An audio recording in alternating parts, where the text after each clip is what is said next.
दोस्तों नमस्कार, हाजिर है एक बार फिर से आज की बड़ी और ताजा खबरों के साथ। बस आपसे निवेदन है, कृपया वीडियो को लाइक कर दें, चैनल को सब्सक्राइब कर लें और घंटी बटन जरूर दबा दें। वहीं पहली बड़ी खबर है, मुजफ्फरनगर में किसान महापंचायत को लेकर कड़ी सुरक्षा। राकेश टिकैत का बड़ा ऐलान, बोले हमें रोका तो तोड़ देंगे बैरियर। यहाँ आपको बता दें कि केंद्र के 3 कृषि कानूनों का विरोध कर रहे किसानों के संगठन संयुक्त किसान मोर्चा ने रविवार को उत्तर प्रदेश के मुजफ्फरनगर में एक मेगा महापंचायत का आयोजन किया है। भारतीय किसान संघ के नेता राकेश टिकैत ने कहा कि इस कार्यक्रम में बड़ी संख्या में लोग शामिल होंगे। राकेश टिकैत ने कहा कि महापंचायत के लिए पहुंचने वाले लोगों की संख्या को बताना असंभव है, लेकिन मैं वादा कर सकता हूं कि लोग बड़ी संख्या में पहुंचेंगे। किसानों को महापंचायत तक पहुंचने से कोई नहीं रोक सकता।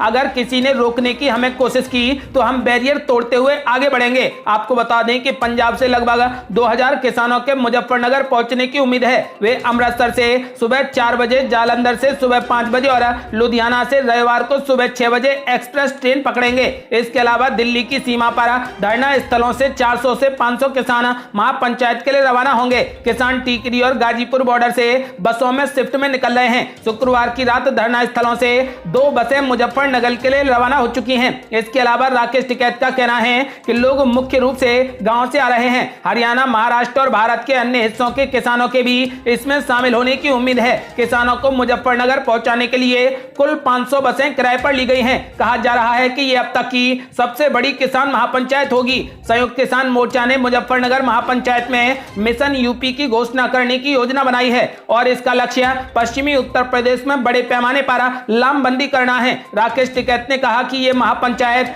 सिर्फ चुनाव से जुड़ी नहीं है। 6 महीने बाद चुनाव है। यूपी में किसानों को परेशानी का सामना करना पड़ रहा है। यूपी में बिजली की दरें भी सबसे ज्यादा हैं। 2016 के बाद गन्ने की कीमतें नहीं बढ़ी। आपको बता दें कि फिलहाल किसान अपने अभियान के पहले चरण में उत्तर प्रदेश में 18 महापंचायत आयोजित करने की योजना बना रहे हैं। रविवार को किसान महापंचायत होने वाली है और यह महापंचायत सबसे बड़ी महापंचायत होगी, जिसमें उत्तर प्रदेश में बीजेपी को हराने का भी ऐलान किया जाएगा। और ये बड़ी खबर, मुजफ्फरनगर की किसान महापंचायत में 2 लाख वर्ग फुट का पंडाल तैयार। उत्तराखंड के साथ हरियाणा और पंजाब से भी आएंगे लाखों किसान। यहाँ आपको बता दें कि किसान संयुक्त मोर्चा की महापंचायत के लिए मुजफ्फरनगर में राजकीय इंटर कॉलेज के मैदान पर 2 लाख वर्ग फुट का विशाल पंडाल तैयार किया गया है। संयुक्त किसान मोर्चा के नेताओं के बैठने को करीब 3500 वर्ग फुट का विशाल मंच भी बनाया गया है। आयोजकों का दावा है कि लाखों किसान इसमें हिस्सा लेंगे, लेकिन करीब 50,000 लोगों के बैठने की व्यवस्था इस पंडाल और राजकीय इंटर कॉलेज के मैदान पर की गई है। संयुक्त किसान मोर्चा ने स्पष्ट कर दिया है कि राजनीतिक दलों के नेताओं के लिए मंच साझा नहीं करने दिया जाएगा। महापंचायत में 4 राज्यों उत्तर प्रदेश, विशेषकर वेस्ट यूपी, उत्तराखंड, हरियाणा और पंजाब से भीड़ आने की संभावना है। वहीं पूरे देश के विभिन्न राज्यों से किसान संगठनों के नेता भी यहां पर पहुंचेंगे। उधर जमीयत के नेताओं के भी समर्थन देने से इस किसान महापंचायत में मुस्लिमों की भारी भीड़ आने की संभावना जताई जा रही है। आपको बता दें कि उधर शामली में भी महापंचायत को लेकर भारतीय किसान यूनियन के साथ साथ अन्य किसान संगठनों ने पूरी तरीके से कमर कस ली है। पंजाब, हरियाणा और राजस्थान के अधिकतर किसानों का शामली से होते हुए मुजफ्फरनगर पहुंचने की संभावना है। जनपद में उनकी आवागमन के लिए बड़े पैमाने पर तैयारियां की जा रही हैं। आपको बता दें कि फिलहाल यह महापंचायत अब तक की सबसे बड़ी महापंचायत होने जा रही है, जिसमें बीजेपी को चारों तरफ से घेरने की रणनीति तैयार की जाएगी। और ये बड़ी खबर, ममता बनर्जी के विधानसभा पहुंचने का रास्ता साफ। बंगाल में 3 सीटों पर उपचुनाव का ऐलान, 30 सितंबर को होगा मतदान। ये आपको बता दें कि पश्चिम बंगाल की मुख्यमंत्री ममता बनर्जी के विधानसभा पहुंचने का रास्ता एकदम साफ हो गया है। चुनाव आयोग ने पश्चिम बंगाल की खाली पड़ी विधानसभा सीटों में से 3 और उड़ीसा की 1 सीट पर 30 सितंबर को उपचुनाव कराने का ऐलान किया है। बंगाल में भवानीपुर, शमशेरगंज और जंगीपुर सीटों पर उपचुनाव होंगे। वहीं उड़ीसा की पिपली सीट पर भी उपचुनाव कराने का ऐलान किया गया है। इन सीटों पर आज से ही चुनाव आचार संहिता लागू कर दी गई है। इस वक्त विभिन्न राज्यों में 31 विधानसभा सीटें और 2 लोकसभा सीटें खाली हैं। इन पर उपचुनाव होने हैं, लेकिन कोरोना संक्रमण के चलते आयोग ने सभी सीटों पर उपचुनाव के बजाय पश्चिम बंगाल सरकार के विशेष अनुरोध पर भवानीपुर और अन्य 2 सीटों पर उपचुनाव कराने का ऐलान किया है। इन उपचुनाव के लिए आचार संहिता अभी से ही लागू कर दी गई है। उपचुनाव के लिए गजट अधिसूचना 6 सितंबर को जारी होगी और तभी से 13 सितंबर सितंबर तक नामांकन पत्र दाखिल किए जाएंगे। 30 सितंबर को मतदान और 3 अक्टूबर को मतगणना की जाएगी। आपको बता दें कि उधर चुनाव आयोग के इस ऐलान के बाद ममता बनर्जी के विधानसभा पहुंचने का रास्ता एकदम साफ हो गया है। दरअसल विधानसभा चुनाव में भले ही ममता बनर्जी की पार्टी को जीत मिली हो, लेकिन नंदीग्राम से वे चुनाव हार गई थी। ममता बनर्जी को टीएमसी से भाजपा में शामिल हुए शुभेंदु अधिकारी के सामने हार का सामना करना पड़ा था। ममता बनर्जी ने नंदीग्राम में मिली हार को कोर्ट में चुनौती दी थी। साथ ही ममता बनर्जी ने मुख्यमंत्री पद की शपथ भी ली थी। ऐसे में अपनी कुर्सी को बरकरार रखने के लिए ममता बनर्जी के पास चुनाव जीतकर विधानसभा पहुंचने के लिए 6 महीने का वक्त है। ममता बनर्जी के लिए टीएमसी विधायक शोभन देव चट्टोपाध्याय ने भवानीपुर सीट खाली कर दी थी। ममता बनर्जी इस सीट से ही 2 बार विधायक भी बन चुकी हैं। आपको बता दें कि एक बार फिर से ममता बनर्जी भवानीपुर से चुनाव लड़ेंगी। यदि वो भवानीपुर से जीत जाती हैं तो ही वो मुख्यमंत्री बनी रह सकती हैं, अन्यथा उन्हें इस्तीफा देना होगा। आपको बता दें कि फिलहाल चुनाव आयोग ने बड़ा फैसला किया है कि बंगाल की 3 सीटों पर 30 सितंबर को चुनाव होगा। और बड़ी खबर, मोगा में किसानों पर हुए लाठीचार्ज के बाद श्रोमणी अकाली दल ने रद्द कर दी सभी रैलियां। ये आपको बता दें कि राज्य भर में किसानों के विरोध का सामना कर रहे श्रोमणी अकाली दल ने अपनी गल पंजाबी यात्रा को 1 सप्ताह के लिए रोक दिया है। मोगा में श्रोमणी अकाली दल के प्रधान सुखबीर सिंह बादल की जनसभा के दौरान उन्हें किसानों का विरोध झेलना पड़ा था। इस दौरान हुए पुलिस के लाठीचार्ज में कई किसान घायल हो गए थे, जिसके बाद श्रोमणी अकाली दल ने अपनी सभी जनसभाएं 11 सितंबर तक के लिए स्थगित कर दी हैं। श्रोमणी अकाली दल में पार्टी का विरोध कर रहे किसानों को कृषि कानूनों पर पार्टी के रुख को स्पष्ट करने के लिए किसानों को बातचीत करने के लिए आमंत्रित किया गया है। सुखबीर सिंह बादल ने कहा कि हम किसान आंदोलन का पुरजोर समर्थन करते रहे हैं। हम संयुक्त किसान मोर्चा के किसी भी नेता के हर सवाल का जवाब देने के लिए पूरे तरीके से तैयार हैं। पार्टी की कोर कमेटी की बैठक की अध्यक्षता करने के बाद पत्रकारों से बातचीत करते हुए सुखबीर सिंह बादल ने कहा कि समिति ने कानून व्यवस्था की समस्या से बचने के लिए 100 दिवसीय राज्यव्यापी यात्रा को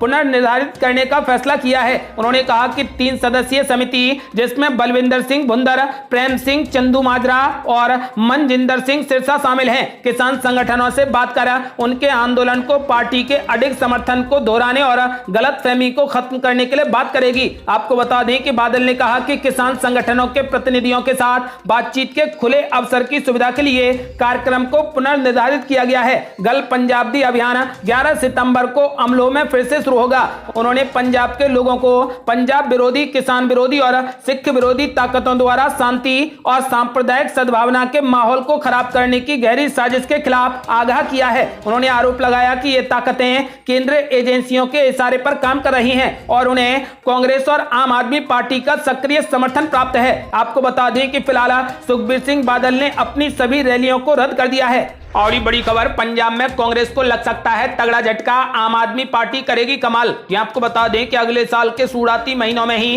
पंजाब में विधानसभा चुनाव होने हैं। चुनावी लड़ाई में भले ही अभी कुछ महीनों का वक्त बाकी है, लेकिन अभी से प्रदेश में राजनीतिक सरगर्मी तेज हो गई है। कयासों और अनुमानों का दौर शुरू हो गया है। इस वक्त हर राजनीतिक दल पंजाब में अपनी ताकत बढ़ाने में लगा हुआ है। इस बीच सी वोटर सर्वे में हैरान करने वाले आंकड़े सामने आए हैं। सर्वे के मुताबिक अगले विधानसभा चुनावों में कैप्टन अमरिंदर सिंह सरकार की विदाई हो सकती है। पंजाब कांग्रेस के भीतर जबरदस्त गुटबाजी चल रही है और माना जा रहा है कि इसका खामियाजा पार्टी को भुगतना पड़ सकता है। वहीं प्रदेश में मुख्य विपक्षी दल आम आदमी पार्टी और श्रोमणी अकाली दल ने अपने अपने चुनावी कैंपेन भी शुरू कर दिए हैं और दोनों ही पार्टियां तेजी से कैप्टन अमरिंदर सिंह के नेतृत्व पर सवाल भी उठा रही हैं। आपको बता दें कि फिलहाल सी वोटर के मुताबिक आम आदमी पार्टी बहुमत के करीब दिख रही है और इस बार आम आदमी पार्टी पंजाब में 51 से 57 सीटें लेने में सफल हो सकती है। आपको बता दें कि फिलहाल इस बार पंजाब में कांग्रेस की सरकार को तगड़ा झटका लग सकता है और आम आदमी पार्टी इस बार पंजाब में अपनी सरकार बना सकती है।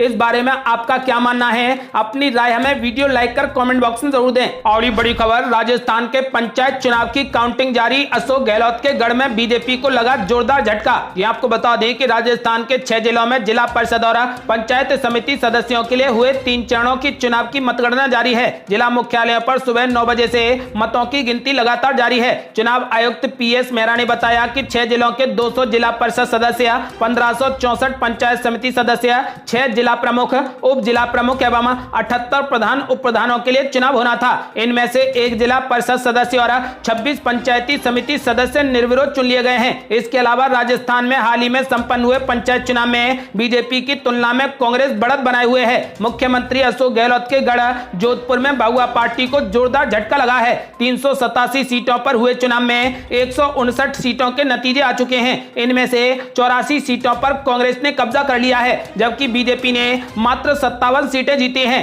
जबकि 6 निर्दलीय को सफलता हाथ लगी है। आपको बता दें कि फिलहाल लगातार काउंटिंग जारी है और ऐसा लग रहा है कि राजस्थान पंचायत चुनाव में बीजेपी को जोरदार झटका लगेगा।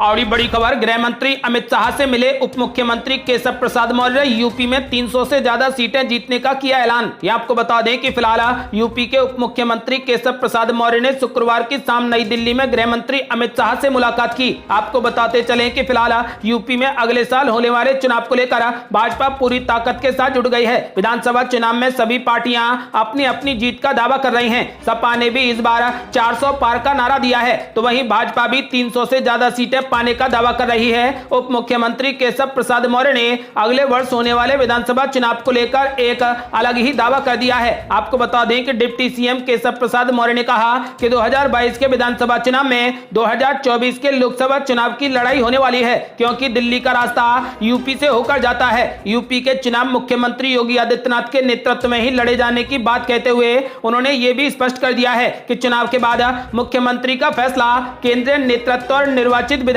करेंगे। आपको बता दें कि उप मुख्यमंत्री केशव प्रसाद मौर्य ने पीटीआई भाषा से विशेष बातचीत में 2017 के विधानसभा चुनाव के मुकाबले में 2022 में उनकी भूमिका को लेकर पूछे गए सवाल के जवाब में कहा कि वो अध्यक्ष नहीं है, लेकिन 2022 में उनका दायित्व अध्यक्ष से कम नहीं रहेगा। आपको बता दें कि मौर्य ने दावा किया है कि भाजपा 2022 में 300 का आंकड़ा पार करेगी। ये थी अब तक की बेहद बड़ी खबरें। यदि आप भी चाहते हैं कि भारत जल्द से जल्द कोविड मुक्त हो जाए और जल्द से जल्द कृषि कानूनों का समाधान हो, तो इस वीडियो को लाइक कर अपनी राय हमें कमेंट बॉक्स में जरूर दें। यदि आपने अभी तक हमारे चैनल को सब्सक्राइब नहीं किया है तो कृपया चैनल को सब्सक्राइब कर घंटी बटन जरूर दबा दें। जल्दी मिलते हैं बड़ी अपडेट के साथ, तब तक के लिए जय हिंद, जय भारत।